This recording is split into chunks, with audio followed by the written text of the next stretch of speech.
Yeah, I think we are live. Yeah, okay. Like we're not live. Yeah. Okay, so here I am with a rockstar looking outdoor expert. All right. Right. Deyven, Michael. Yes. I have 3 questions. Sure. Okay. First of all, you said you had humble beginnings. I did. I really did. So I'm really interested to know what was the shift, what made the shift in your mindset, and what gave you the motivation to become an entrepreneur. That's a really good question. So I grew up not poor, but pretty close to poor. Okay, very lower middle class. And so all my friends, I mean, for all of us, you know, we didn't have money. But I had an uncle, my Uncle Mo, which was my mom's sister's husband. And he grew up poor. He was the son of a junkyard dealer, one of 10 children. But he grew up to become a prolific Beverly Hills doctor. Okay. And so what would happen is, on the holidays, we would go to my Uncle Mo's house. And we had great food, and it was beautiful, beautiful home, and the cars, and the money. And then I go back to my life. And then on the holidays, we go back to my Uncle Mo's and see this wonderful life. And then I go back to my life. And over time, I got really hungry for that. And I wanted to have that life. And at a very young age, I decided that's what I wanted. And it made me angsty. It made me hungry.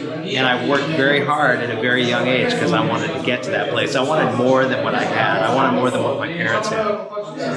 Okay, nice. So that was at the age of 15, right? That was the picture that showed us. Well, it was at the age of 15 when I started the business. But it was probably like when I was 10 when I decided I wanted that life. Yeah. Okay, and what made what was the turning point to realize things are getting to start? Well, the turning point was this.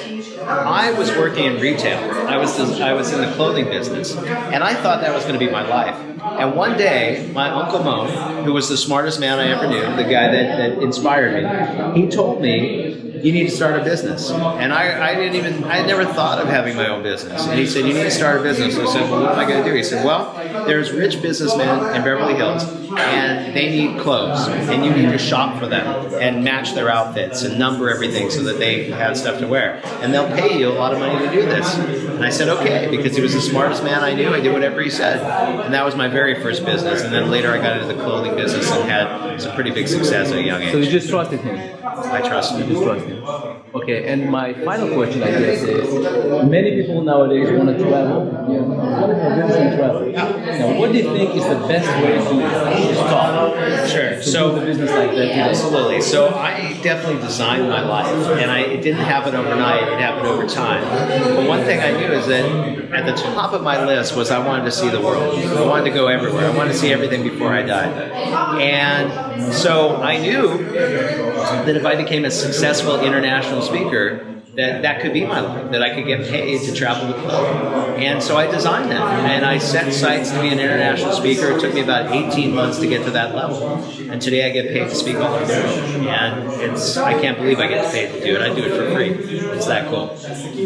Wow. Yeah. Actually, I have one more question. Okay. Well, did you have like a talent for that? How did you know it is speaking? No, I did not have a talent for it. Now, I'm definitely an entertainer. I have a background in entertainment, which certainly helped. Okay. But no, I got training. When I first started off as a speaker, I had moderate success. It wasn't until I got training that I became a huge success on the speaking circuit. And I think that's with anything. You want to seek out mentors, people that are already where you want to be, because they have the secrets, they have the keys, and if you follow their lead, they'll take you where you want. I understand. Okay, that's amazing. And now the final question. How can you actually know or find the right thing for you? Because I myself, and I know many people that think, but I just can't find something that is mine. Like I want it to be me. Yeah. You know, and like you found it easily. Yeah. Well, I actually didn't find it easily. So most people are looking for, they want to do their passion, right? Find something they're wildly passionate about and go for it.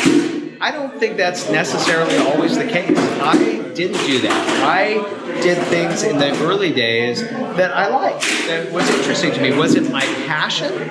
Not necessarily. It was a vehicle to get me to where I wanted to go. Until such time as I was making enough money, I was making a lot of money, and I had a lot of resources, and I had a lot of acumen at that time. I had a lot of experience, and then I began to design my life, to follow the things that I was really passionate about. And honestly, I've been self-employed for 30 years. The first 2 decades was all about making a lot of money and having time freedom. And in the last decade, I said, you know what? I've done that. Now it's time to really design the life that I want to live. And that's what I've been living into for the last decade. So it doesn't happen overnight. I don't think it's always the best thing to say, what am I wildly passionate about? If I'm not wildly passionate about it, I'm not going to do it. Not that necessarily. Sometimes you have to do different things. Sometimes there are stepping stones to get to where you want to go. I see. That's great. Thank you very much. You got it, my man. I can't say that I don't have enough questions, any more questions. I have more, but... We'll do it next time we meet somewhere in the world, right? Exactly. Thanks a lot.